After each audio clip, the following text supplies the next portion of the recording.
Nous allons voir dans cette vidéo comment dériver des fonctions rationnelles. Tout d'abord, qu'est-ce qu'une fonction rationnelle? C'est une fonction mise sous forme de quotient de deux fonctions.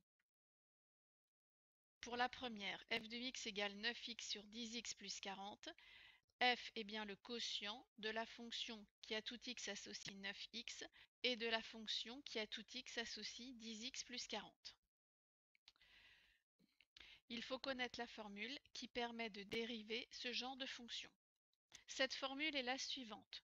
Pour dériver un quotient u sur v, il faut dériver le numérateur que l'on multiplie par le dénominateur moins le numérateur fois la dérivée du dénominateur divisé par le dénominateur au carré. Concrètement, je vais poser u de x égale le numérateur de la fonction f, c'est-à-dire 9x, et v de x le dénominateur de la fonction f, c'est-à-dire 10x plus 40. Je vais ensuite dériver u et v. Je sais que la dérivée de 9x, c'est 9.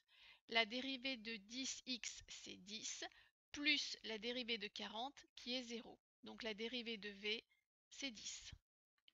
Puis, je vais appliquer cette formule.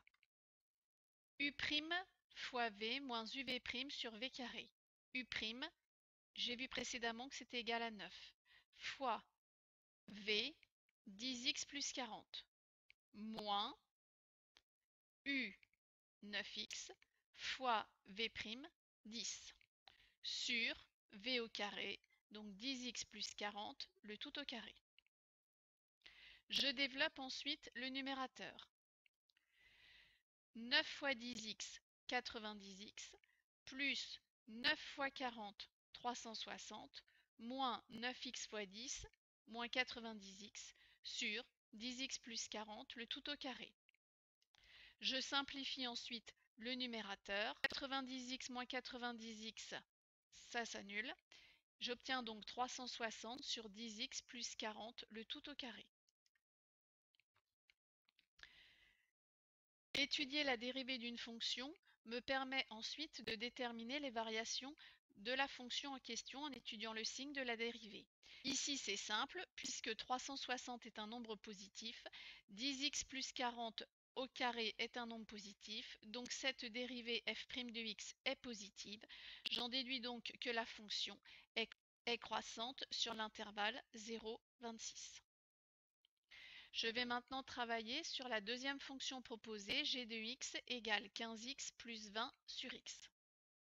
G est aussi une fonction rationnelle. C'est le quotient de la fonction qui à tout x associe 15x plus 20 et de la fonction qui à tout x associe x.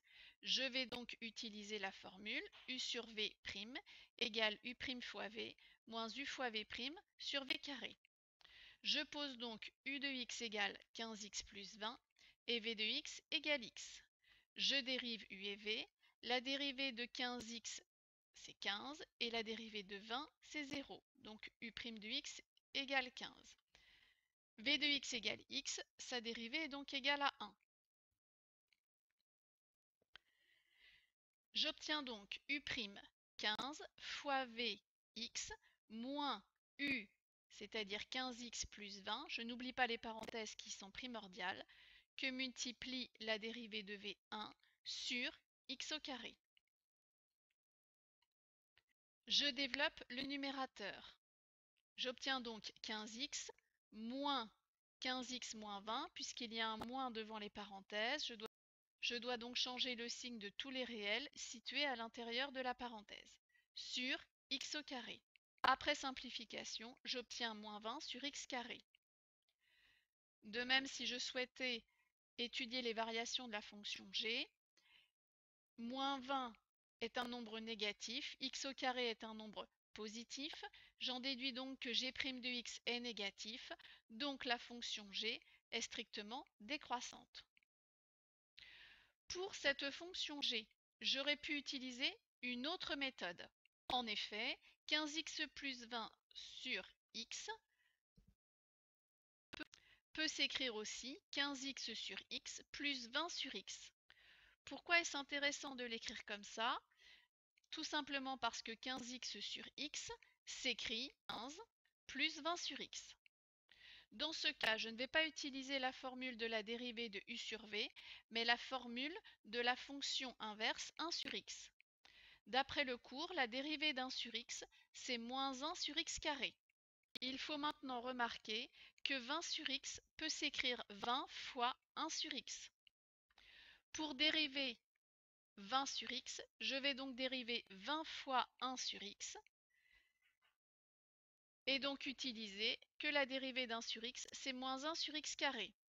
La dérivée de g, c'est la dérivée de 15, c'est-à-dire 0, plus la dérivée de 20 sur x, c'est-à-dire la dérivée de 20 fois 1 sur x, donc 20 fois moins 1 sur x carré.